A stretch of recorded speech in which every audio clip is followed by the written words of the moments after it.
Dame Time's trade time is finally over. Damian Lillard reportedly just got traded to the Bucks. Here's what that means for the league. According to StatMuse, Damian had the highest scoring average for a guard over the last 5 seasons. Giannis had the highest scoring average, period, over the last 5 seasons, and they're now teammates. That is a lot of offensive firepower. The Miami Heat missed out on landing Damian. They lost Gabe Vincent and Max Strus from their roster. Tyler Hero is having some issues with management, and Jimmy Butler and Kyle Lowry are not getting any younger. Pat Riley has a lot of work to do if he doesn't want to see this franchise start to slip. For trade specifics, this was a 3-team trade. The Bucks received Damian Lillard, the Blazers got Jrue Holiday, DeAndre Ayton, Suns rookie Toumani Camara, a 2029 first-round pick from the Bucks, a pick swap from the Bucks. The Suns got Yusuf Nurkic, Nasir Little, Keon Johnson, and Grayson Allen. Damian has 2 years left on his 4-year deal, but he does have a 2024-25 player option. So basically, the Bucks are either renting him for just next season or maybe the next 2 seasons if he likes his first season with the Bucks. And they got Giannis currently running through his 5-year deal,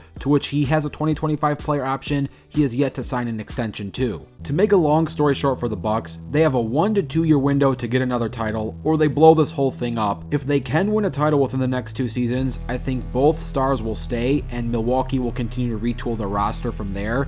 This is obviously a big win on Milwaukee's part. This was the best they could have done because Giannis has already been spilling some rumors that things could have got ugly in Milwaukee if they didn't start reshaping this roster. Now, Giannis wasn't directly saying anything, but his silence spoke volumes. As for the Blazers, you gotta ask yourself, are they in full rebuild mode? I mean, psychologically, you gotta say yes, this is a whole new team without Damian at its core, but on paper, there's a lot of good talent here. Jrue Holiday, while he's no Lillard, he's not a scrub. He could play the point guard pretty well, and you could argue he's a better defender than Lillard is. It's also entirely possible that the Blazers trade Jrue Holiday since they might want to stick with a young core and not have any veteran pieces, but who knows? Anthony Simons just came off his statistically best season, which was a 21.1 point per game season. I'd like to believe he's entering next season with a huge chip on his shoulder. Obviously, DeAndre Ayton is getting a new environment and a breath of fresh air. His time with the Suns, while wasn't terrible, could have definitely been better. Toumani Camara is the major X factor here. He balled out in the Summer League, which was surprisingly well. Could he be the steal of the draft? Only time will tell. I'm sure the Blazers will find a lot of opportunities for him now that this roster has a lot of new offense to fill.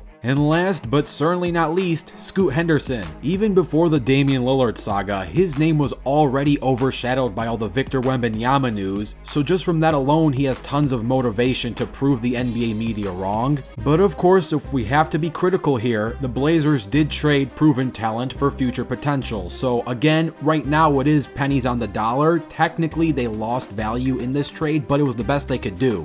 Like, in the long run, the Damian trade request could have been a blessing in disguise. This team is a nice young core that could grow into something special. No offense to Damian, but it really did seem like his ceiling was a mid-playoff exit and he couldn't win as the team's best player. Now he's an NBA Robin playing alongside Giannis. I think the Bucks and Blazers did the absolute best with their current situations. The Bucks were in win now mode and they were on the verge of potentially losing Giannis, so this was a great move, and the Blazers needed to get the most they can get after a trade request like that. The Suns have some interesting retooling here because Yusuf Nurkic is one of the best pick and roll players in the league. He and Damian did great in the pick and roll. I'm wondering how this is going to emulate with both Kevin Durant and Bradley Beal, and he'd be much smoother in the offense instead of DeAndre Ayton for that Suns roster. So really, this 3-team trade for different reasons was great for all of the teams. Obviously, technically the Blazers are lesser in talent right now as of today, but they can grow into something special. The only legitimate biggest loser of this 3-team trade was the one team not involved, being the Miami Heat.